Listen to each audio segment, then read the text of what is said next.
우리가 방금 읽은 시편 107편 그 위에는 제5권이라는 글자가 쓰여져 있습니다. 제가 가진 성경이 비싼 성경이라 제 것만 쓰여진 게 아니라 모든 성경의 107편 위에는 제5권이라고 쓰여 있어요. 시편은 5권의 시편으로 엮여져 있습니다. 그리고 오늘 마지막 5번째 시편의 시작이 107편인 거죠. 시편 5권, 이 5권에는 주로 감사와 찬양의 시가 담겨져 있습니다. 이것은 우리가 삶을 살아갈 때에 하나님을 향한 찬양과 감사가 잃어버리지는 않아야겠다라는 것이고, 우리의 인생이 언젠가는 끝이 날 텐데 그 마지막에 하나님을 향하여 찬송하고 감사하며 생을 마무리해야 한다라는 의미가 담겨져 있습니다. 그래서 오늘 시편 107편도 찬양과 감사로 시작이 됩니다. 여호와께 감사하라.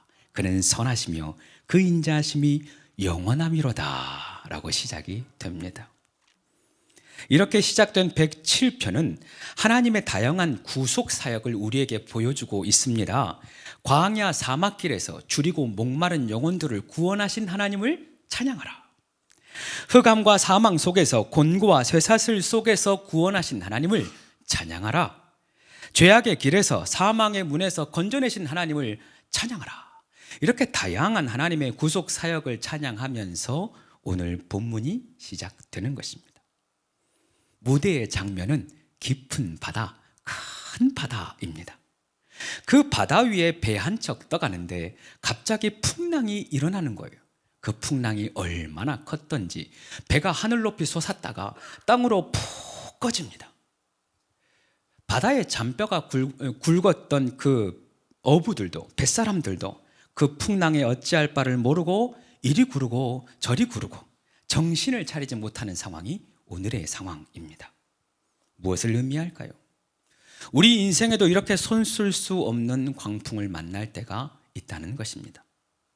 승승장구하던 우리의 사업장, 때로는 여러 가지 문제로 만나서 땅에 꺼질 때가 있고, 건강하게 잘 살다가도 어느 날 갑자기 찾아오는 질병으로 인하여서 내 마음이 저 나락으로 떨어질 때가 있다는 것입니다. 하나님은 왜 우리의 인생에 이런 풍랑을 주시는 걸까요? 내 인생에 이렇게 감당하기 어려운 문제를 주시는 이유가 무엇일까요? 오늘은 인생의 바다에 광풍이 부는 이유, 인생의 바다에 광풍이 부는 이유라는 제목으로 하나님의 은혜를 나누고자 합니다. 오늘 23절 이렇게 시작됩니다. 배들을 바다에 띄우며 큰 물에서 일하는 자는 여호와께서 행하신 일들과 그의 기이한 일들을 깊은 바다에서 보나니 라고 되어 있습니다. 다들 잘 알다시피 저는 전라남도 여수시 화정면 오로리 144-1번지 작은 섬마을에서 태어났습니다. 바다에서 나고 자라다 보니까 오늘의 이 말씀이 어떤 말씀인지 금방 이해가 돼요. 바다에서 제일 무서운 것은 바람과 파도입니다. 갑작스럽게 불어오는 바람은 아무리 노련한 뱃사람이라 할지라도 두려울 수밖에 없는 존재로 다가옵니다. 그래서 날씨가 흐려지면, 그리고 바람이 불기 시작하면 내 앞에 빤히 물고기가 보여도 그것 포기하고 다시 항구로 돌아와야 합니다. 그것 잡으려고 보면, 바다에 머무르면 그 욕심 때문에 내 배가 자초되는 것을 보게 되는 거죠. 그래서 어부들은 그 바다가 주면 받고 그렇지 않으면 내려놓아요. 그 바다에서 하나님의 통치를 배우고 하나님께 순종을 배우는 것입니다. 바다를 다스리시는 하나님을 경험적으로 알게 되는 것이죠. 하나님이 왜 우리의 인생에 광풍을 주십니까? 첫 번째, 내 인생 하나님이 다스리심을 알게 하기 위해서. 내 인생 내가 주관하는 것이 아니라 하나님이 주관하시고 하나님이 통치하시며 나는 그저 순복해야 함을 알게 하기 위해서입니다. 예수님과 제자들도 이러한 풍랑을 만날 때가 있었습니다. 예수님과 함께 배를 타고 강을 건너가는데 갑자기 광풍이 불어옵니다. 그런데 예수님은 태평하게 주무셔요. 제자들은 난리가 납니다. 이러다 우리 죽겠다 싶어서 예수님을 깨워요. 예수님 깨어나시자마자 바다를 꾸짖어서 그 풍랑을 잠잠케 하십니다. 제자들이 그때 물어요. 그가 누구시기에? 저가 누구시기에 바람과 바다도 순종을 하는가? 그가 누구시기에 바람과 바다도 순종하시는가?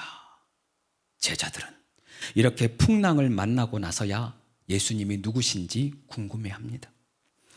제자들은 그제서야 예수님께서 바다를 다스리시고 풍랑을 잠잠케 하시는 능력이 있으신 하나님이심을 알게 되는 것입니다.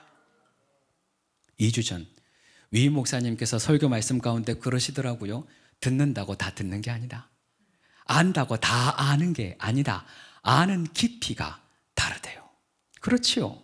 머리로 안다고 하여서 다 아는 것은 아닙니다. 이어령 박사님이 쓰신 우물을 파는 사람이라는 책이 있습니다. 그 책에 이런 글귀가 있어요. 과학은 설명할 수 있는 것을 설명하며 예술은 설명할 수 없는 것을 설명하고 종교는 설명해서는 안 될 것을 설명한다. 종교적인 현상은 체험하는 것이다. 그것이 영성이다. 신앙은 경험하는 것이다. 그랬어요.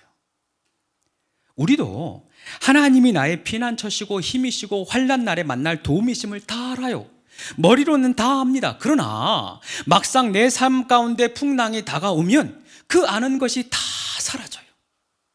바람에 휩쓸려서 이리 넘어지고 저리 넘어집니다. 그때 그렇기 때문에 하나님이 우리에게 말씀하시는 것입니다. 너희는 가만히 있어 하나님이 하나님됨을 알지어다.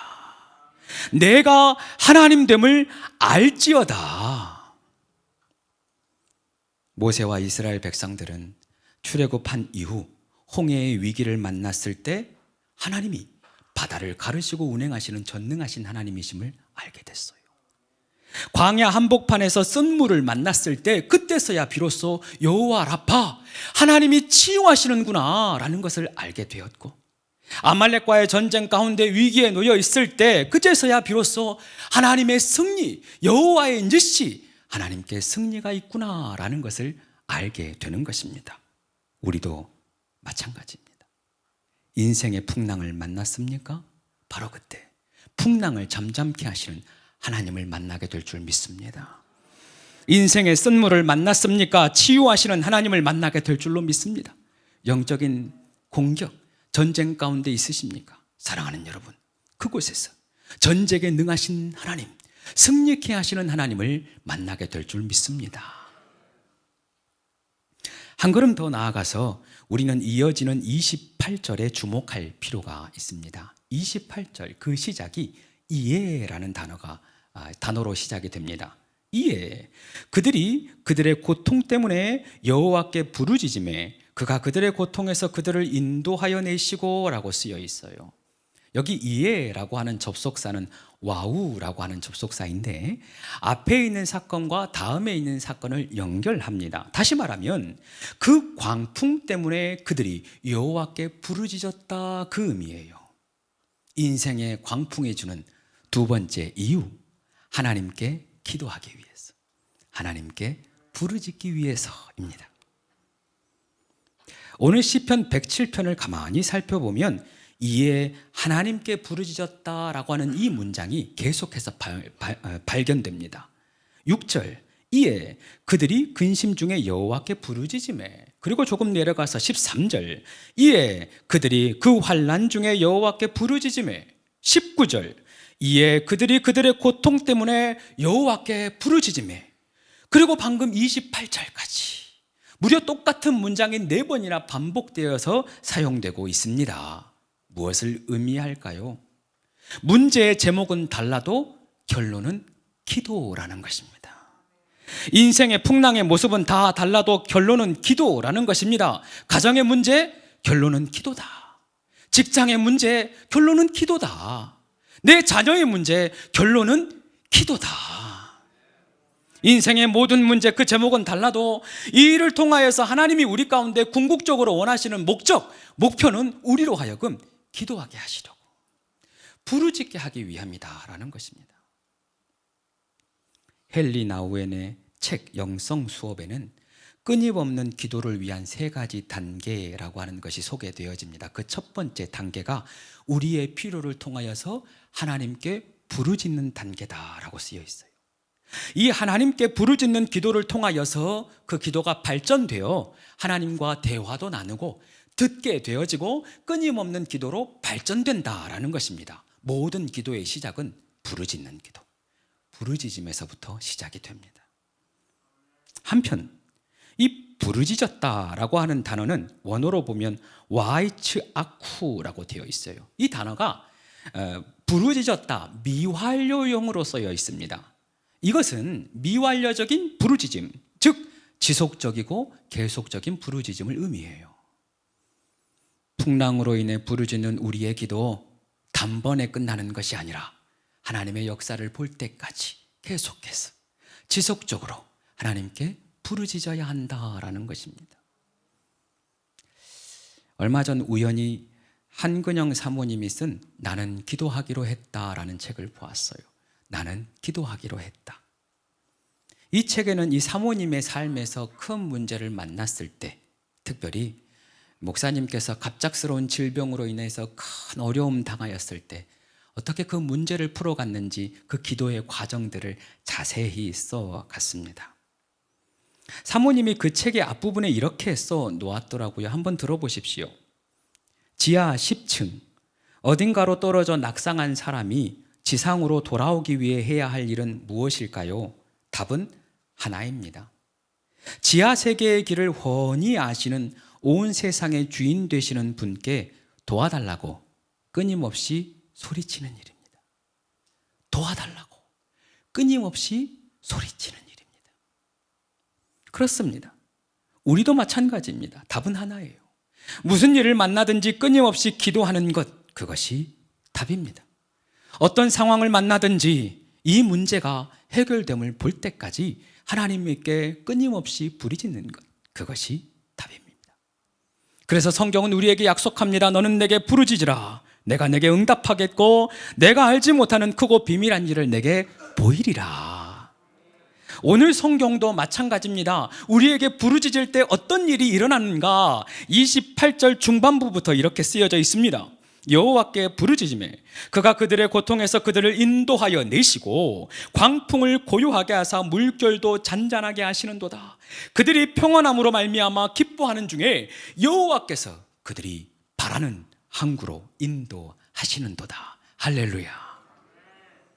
사랑하는 여러분, 혹시나 큰 광풍을 만나 깊은 바다에 빠졌습니까? 정신 차리고 보니 어둡고 캄캄한 지하 10층입니까? 바로 그 자리가 우리가 기도해야 할 자리인 줄로 믿습니다. 바로 그 자리가 우리가 하나님께 부르짖어야 할 자리, 하나님을 찾아야 할 그 자리인 것입니다. 우리가 부르짖을 때 하나님이 우리의 기도에 응답하여 주실 것입니다. 우리가 부르짖을 때 하나님 가만히 있지 아니하시고 그 폭풍 가운데로 오시사 우리를 건지시고 마침내 소망의 항구로 인도하여 주실 줄 믿습니다. 그러나 문제 하나가 있습니다. 인생의 풍랑이 한 번에 사라지면 좋을 텐데 때로는 그 풍랑이 쉽게 사라지지를 않는 거예요. 기도하면서 이제 풍랑 하나 겨우 넘었는데, 그렇게 부르짖으면서 이제 풍랑 하나 넘었는데 그 다음에 더 큰 풍랑이 있는 것을 우리는 종종 경험하게 됩니다. 방금 같이 나누었던 그 한근영 사모님이 그런 이야기 하더라고요. 열심히 기도하다가 이제 됐다 싶어 주위를 둘러보니까 지하 10층에서 이제 고작 한 층 올라왔대요. 그렇게 열심히 기도했는데 이제 지하 9층이더래요. 얼마나 마음이 낙심이 되던지 그때는 마음이 기도를 멈추고 싶은 생각들로 가득하게 되더라는 거죠. 우리도 이런 경험 자주 합니다. 애써서 기도했는데 여전히 앞이 캄캄할 때, 애써서 부르짖었는데 여전히 우리의 문제 해결되지 않을 때 우리의 마음이 낙심되고 너무나 힘이 들지요. 도무지 언제 이 기도가 끝나게 될지 알 수가 없어요. 그런데 하나님의 뜻이 바로 거기에 있습니다. 하나님에게는 이 문제의 포커스보다 나에게 포커스를 두고 계십니다. 하나님께는 이 문제 해결이 중요한 것이 아닙니다. 사실 그 문제를 통하여서 나를 만나길 원하는 것이죠. 그 문제를 통해 나를 원하고 나와 함께하고 싶으신 것입니다. 하나님께서 우리에게 풍랑을 주시는 세 번째 이유, 우리와 함께하기 위해서, 나와 함께하고 싶어서입니다. 세상의 사람들은 자신의 인생의 문제를 만나지 않으면 하나님을 찾지 않아요. 그런데 심지어 믿는 사람도 그래요. 우리 믿는 사람들도 내가 해결할 만하면 하나님을 전심으로 찾지 않습니다. 기도는 해요. 그러나 100% 애를 써서 기도하지는 않아요. 내가 해결하지 못할 문제를 만날 때, 내가 어찌할 바를 알지 못할 때 비로소 100% 나의 전심을 다해서 그제서야 하나님을 찾습니다. 그래서 하나님이 자꾸만 내 인생 가운데 풍랑을 하나씩 주시는 거예요. 하나님 찾으라고, 하나님과 함께 하라고, 나와 함께 하자고. 그리고 우리는 그제서야 그 풍랑을 통해서 하나님을 만나게 되는 것이죠. 지난해 우리 교회 김동호 목사님께서 오셔서 그런 간증하시더라고요. 목사님이 암이 이런저런 암이 발견되셔서 여러 차례 수술을 하게 되었습니다. 처음 수술을 하게 되었을 때 하나님께 기도했대요. 하나님, 다녀오겠습니다. 그랬대요. 그랬더니 하나님이 같이 갈 건데 하시더래요. 목사님 너무 깜짝 놀랐답니다. 수술방에는 혼자 가는 줄 알았는데 하나님이 같이 간다고 하니까 거기까지 같이 가십니까? 놀랬대요. 또 한 번 수술을 하게 되었습니다. 이번에는 하나님께 이렇게 이야기했대요. 같이 가실 거지요? 그랬더니 하나님이 당연하지 하시더래요. 그렇게 수술을 잘 마치고 입원실에 들어와 눈을 떠 천장을 보는데 그 천장에 하나님 말씀이 이렇게 새겨져 있습니다. 두려워 말라, 내가 너와 함께함이라. 두려워 말라, 내가 너와 함께함이라. 이렇게 읽었는데 목사님의 귀에 이렇게 들렸대요. 내가 같이 간다고 했지, 내가 같이 간다고 했지. 그렇게 들렸답니다. 목사님은 그 모진 수술의 과정을 통하여서 하나님이 끝까지 함께 하심을 깨닫게 되었다지요. 그 힘든 수술 과정을 통하여서 나와 수술방까지 함께 하시는 하나님을 경험하게 된 것입니다. 사랑하는 성도 여러분, 계속되는 풍랑으로 인하여 지치고 힘이 듭니까? 도무지 응답되지 않는 기도 때문에 마음이 어렵습니까?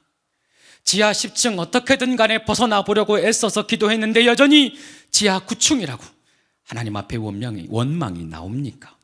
이제 그 문제 바라보지 말고 내 곁에 계시는 주님 바라보시길 바랍니다. 그 문제 때문에 씨름하지 말고 나와 함께 하시는 하나님을 바라보시기 바랍니다. 그 하나님 우리에게도 말씀하실 거예요.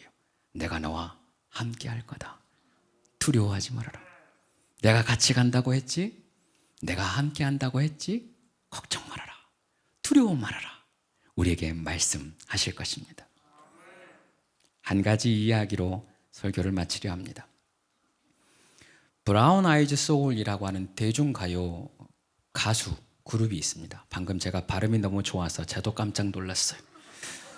브라운 아이즈 소울이라고 하는 그룹, 노래를 참 잘해요.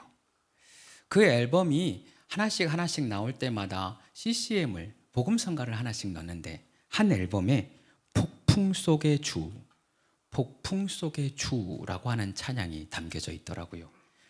그 찬양이 어떤 찬양인가 싶어서 조금 뒤에 이야기를 살펴보았습니다. 그 가사를 쓰신 분은 최문한 목사님이십니다. 하루는 갑작스럽게 목사님의 건강이 좋지 않아서 병원을 찾아갔더니 구강암이래요. 도무지 손쓸 수가 없는 상태였습니다.